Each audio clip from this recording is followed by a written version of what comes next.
She was just a cleaner until she uncovered a fraud worth millions of euros. Subscribe to learn more and tell us, where are you watching from? The morning light filtered through the towering glass panels of Grupo Altamira's Madrid headquarters, illuminating the polished marble floors with quiet majesty. Irina Gutierrez moved softly through the corridors, balancing a silver tray of espresso cups and crystal pitchers, her steps practiced and silent. Few noticed her. Fewer still remembered her name. She preferred it that way. The embroidered patch on her uniform simply read, Servicios Generales, and to most of the high-powered consultants, lawyers, and visiting executives, she was part of the building like the polished railings or discreet security cameras. Familiar, functional, invisible. But Irina had not always been invisible. A decade earlier, she'd occupied a stark office with its own assistant, a floor-to-ceiling window overlooking Paseo de la Castellana, and a phone that rang with urgency. As a senior compliance auditor at Banco Mercurio, she'd been known for her meticulousness and iron moral compass. Her colleagues had nicknamed her La Contadora Fantasma not for her silence, but for the way she could trace financial discrepancies others missed, like a specter unearthing buried secrets.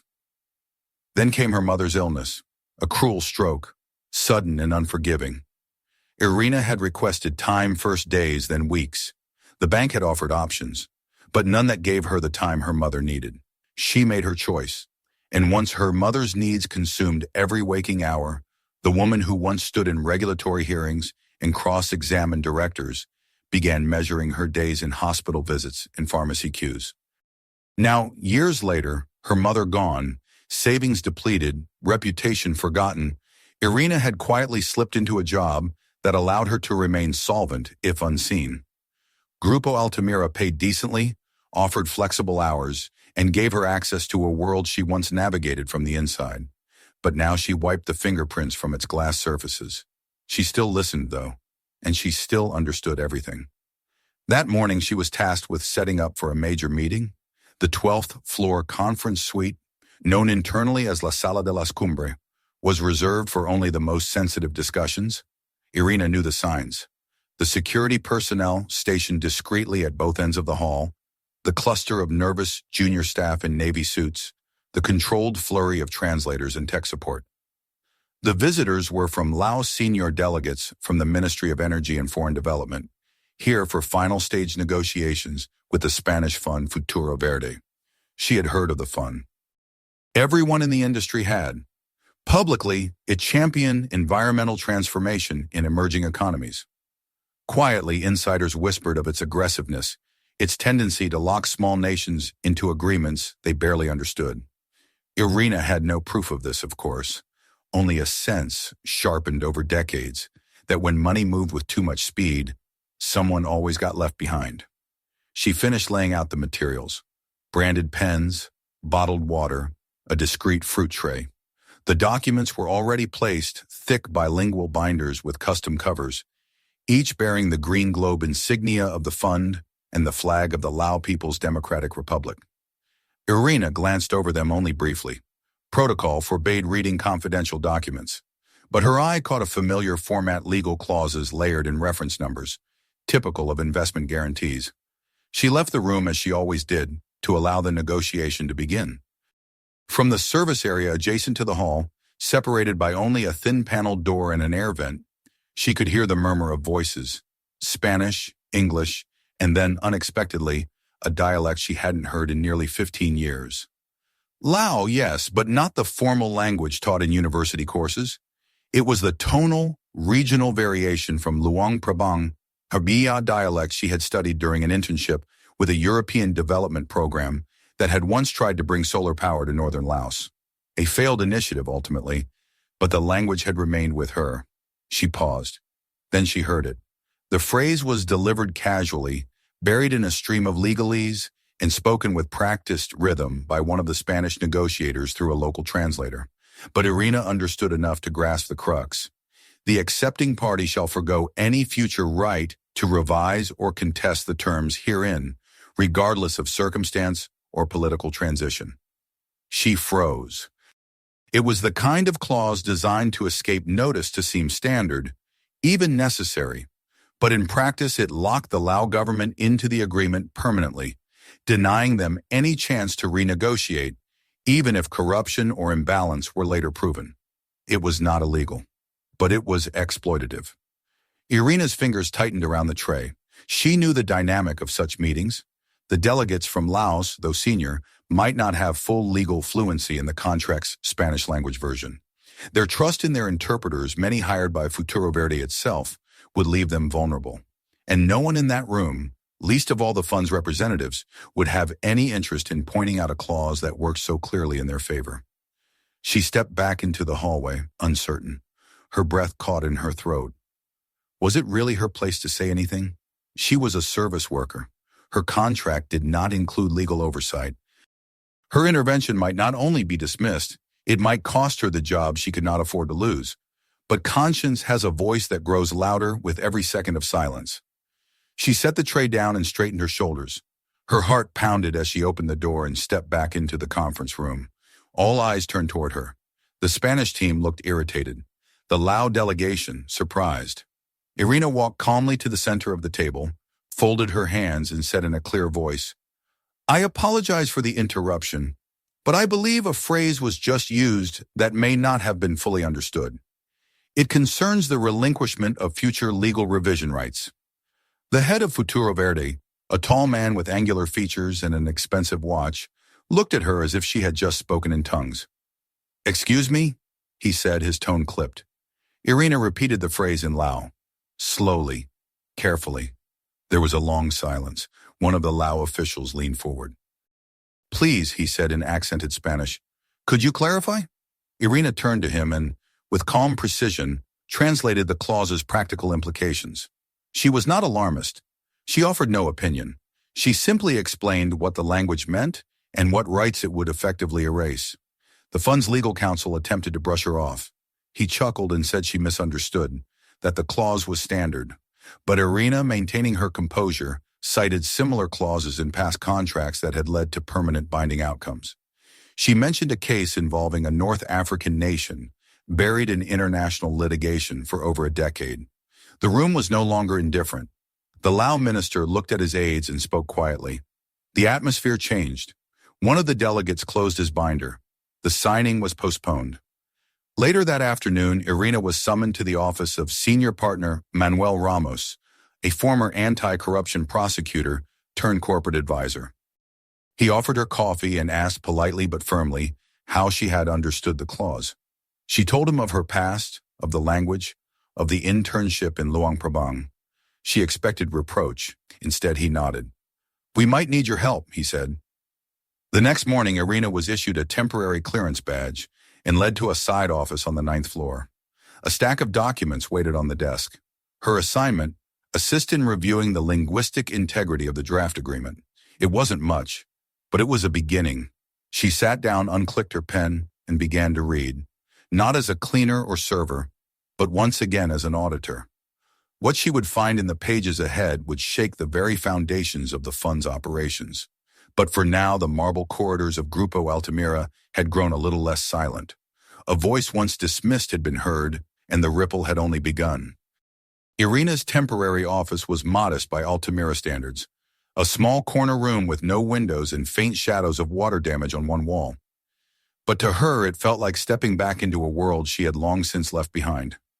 The laminated pass clipped to her shirt granted her limited access to internal systems and documentation, but more importantly, it gave her legitimacy. Not full authority, not yet, but enough to allow her to read, to investigate, and to ask questions. That alone was a restoration of something she hadn't realized she'd missed so desperately. On her desk waited several thick folders containing printouts of the preliminary agreements between the Spanish fund and the Lao government, as well as notes from various legal advisors involved in the drafting. Irina started slowly, familiarizing herself with the structure of the deal. The initial documents were straightforward: capital allocations for waste treatment infrastructure, projected returns on carbon credits, environmental benchmarks. But the more she read, the more she sensed layers beneath the surface. It wasn't just the dense language. There were inconsistencies, minor at first, but persistent. She began by compiling a timeline of disbursements. The fund had promised 140 million over 5 years to a group of project partners in Laos. The funds were to be administered through several non-governmental organizations, each tasked with specific deliverables: construction oversight, community engagement, and technical training. On paper, the structure was robust. But as Irina examined the listed NGOs more closely, something didn't add up. The first name, Fundación Amanecer Verde, sounded reputable, even familiar. But when she cross-checked its registration in the Spanish Public Directory of Nonprofits, it appeared only recently founded. The address led to a virtual office in Valencia, and its listed board members had minimal online presence. Curious, Irina dug deeper. She found that one of the directors of this NGO had also served as a consultant for Futuro Verde during a previous project in Peru. Another had filed for bankruptcy 3 years prior, yet now appeared to be overseeing a budget of 12 million. Irina scribbled notes furiously. She wasn't looking for malice, at least not yet, but the pattern felt too precise to be coincidence. Another organization, Eco Desarrollo Lao, claimed to have operated in Southeast Asia since 2016, but the only digital trace she found was a static website with vague language and stock photos. No reports, no contact details, no staff listings. According to the agreement, they were to receive nearly 18 million. As the hours passed, Irina's focus sharpened. She pulled older Altamira project archives and located a report referencing a similar structure used in a 2020 energy initiative in East Africa. There, too, the fund had channeled money through third-party NGOs with little long-term accountability. Irina began to construct a map, lines drawn from organization to organization, names recurring across documents under different titles, offshore registration numbers surfacing in tax havens she recognized from her banking days. The pieces formed a shadow architecture, a web of shell entities designed to absorb money, delay scrutiny, and obscure responsibility. By the second evening, Irina was working well past sunset. She barely noticed the building emptying around her. A junior associate, seeing her light still on, brought her a cup of tea and asked softly if she needed anything. She smiled, thanked him, and returned to her desk. She was closing in on something. The problem wasn't just inefficient management or ethical gray zones. It was deliberate obfuscation. The NGOs weren't merely poorly managed. Many of them appeared to be directly or indirectly controlled by individuals tied to the fund's executive board. Her breath caught as she followed a trail that led her to the name Javier Montalvo. Montalvo, the charismatic CEO of Futuro Verde, was a known figure in Spanish business circles. He'd cultivated an image as a forward-thinking reformer, often seen at climate conferences and photographed alongside EU officials. Irina had never met him, but she remembered reading a glowing feature on him in Expansion some years back. Now his name appeared on incorporation documents for a consulting firm based in Malta, Salentra Advisors Limited, that had received advisory fees from 3 of the NGOs under review. She leaned back in her chair. Her mind raced. If Montalvo was linked to the entities supposedly implementing the sustainability projects, then he wasn't just overseeing the fund, he was profiting from its distribution mechanisms. That would explain the aggressive legal clauses, the pressure for quick signings, the resistance to scrutiny. It wasn't philanthropy, it was extraction. Still, Irina knew the danger of assumptions. She printed the relevant documents and assembled a timeline, carefully noting every name, every bank transfer, every shell company. The chain of ownership was fragmented, clearly designed to evade easy detection, but she had enough now to form a credible hypothesis that a significant portion of the 140 million investment was never intended to reach Laos, at least not for its intended purpose. The following morning, she requested a private meeting with Manuel Ramos. He listened patiently as she laid out her findings, sliding printed sheets across his desk, highlighting transfer paths and corporate overlaps. Ramos, seasoned and stern, did not interrupt. When she finished, he folded his hands and said quietly, "How sure are you?" Irina hesitated only a moment. 90%. He nodded, then reached for the phone. Within the hour, Altamira's Internal Ethics Committee was notified. An encrypted report was compiled and submitted to the European Commission's Financial Integrity Office. Discreet inquiries were made with the central bank. Meanwhile, word came that the Lao delegation had quietly delayed their departure, and requested a new round of due diligence before proceeding. The backlash came swiftly. Unmarked emails arrived in Irina's inbox, warning her to stay in her lane. A senior project manager from Futuro Verde confronted her in the elevator, accusing her of fabricating evidence. But Altamira's senior leadership, under growing pressure from regulators, stood firm. They suspended all activity related to the contract and placed the fund under provisional review. Days later, the bombshell dropped. A leak to a major business newspaper revealed the existence of the Malta-registered firms and Montalvo's undisclosed financial interests. Under mounting public scrutiny and pressure from EU oversight bodies, Montalvo resigned. He denied all wrongdoing, claiming the entities were dormant and unrelated to the project, but the damage was done. The Lao delegation, now wary and embarrassed, formally withdrew from the agreement. Irina watched it unfold with quiet intensity. She knew this wasn't over. Investigations would continue for months, perhaps years. Montalvo's resignation was only the beginning. Others in the fund's senior leadership had benefited, and the system that allowed these mechanisms to thrive was far from dismantled. But something had shifted. Grupo Altamira, conscious of the reputational risk, took decisive steps. They issued a public commitment to transparency and ethical compliance in all international partnerships. A new internal division was announced, an ethics and oversight unit tasked with evaluating high-risk contracts before signing. Irina, to her shock, was asked to lead it. The offer came not with flattery or ceremony, but with sober recognition. "You saw what we didn't," Ramos told her, "or maybe what we refused to see." For a moment, Irina felt overwhelmed. She hadn't sought promotion. She hadn't fought for revenge or recognition. She had acted because she could not remain silent. And now they were giving her a chance to make silence less dangerous for others. She accepted.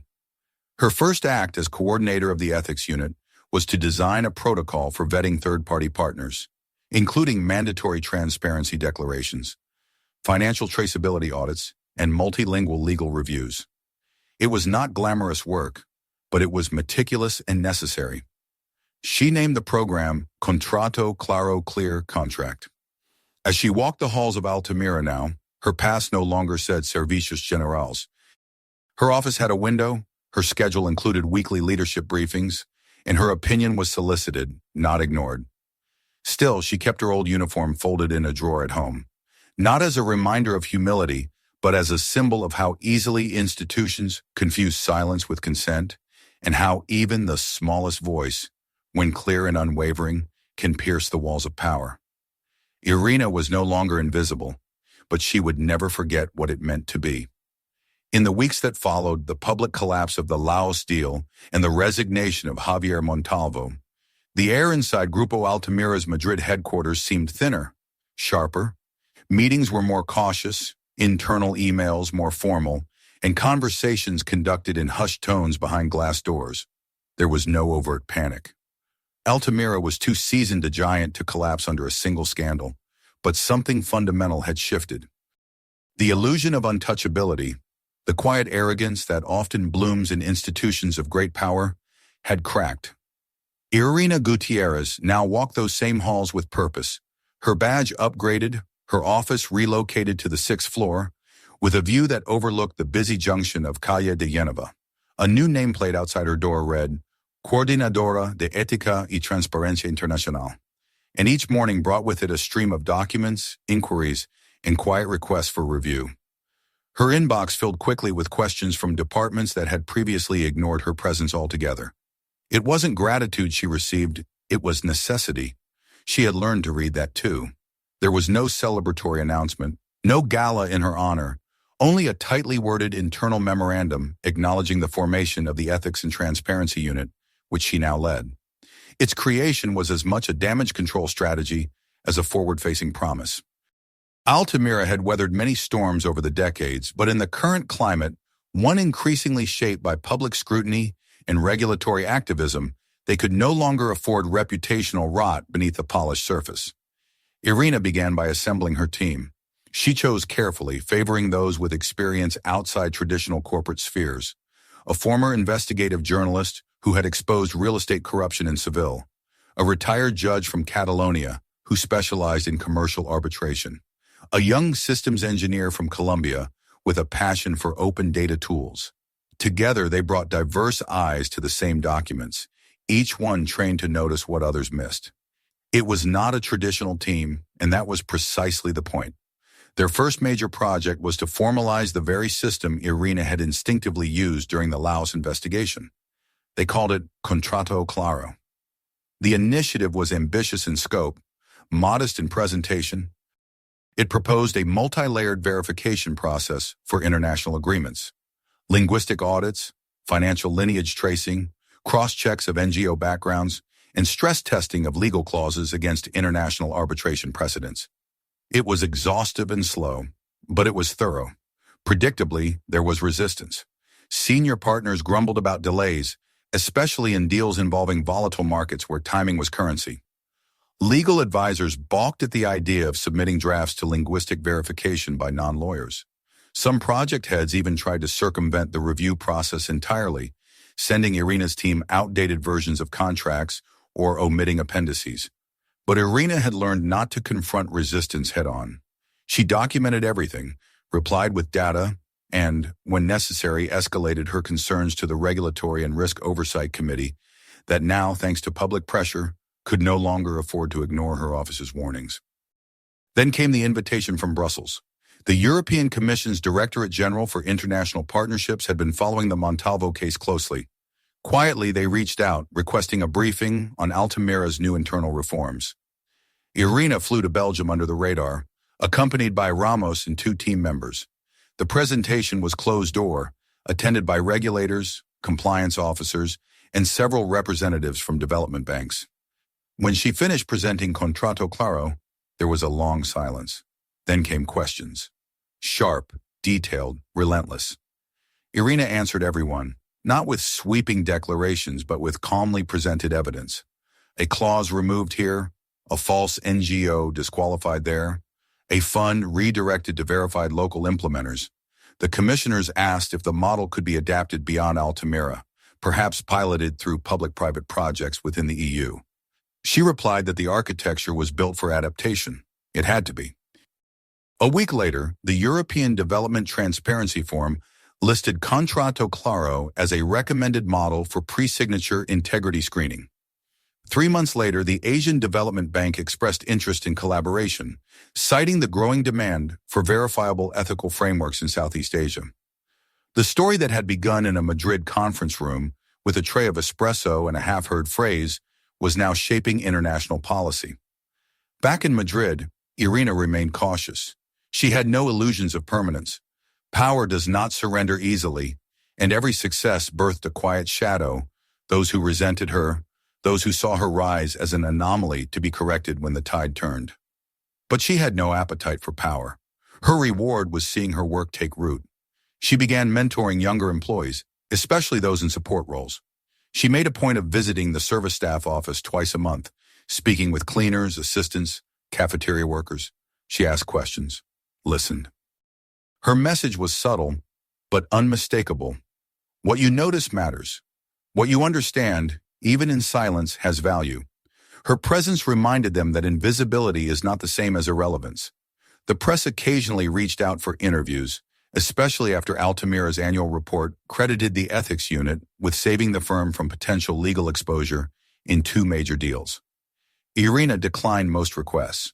When she did agree to speak, she did so without flourish.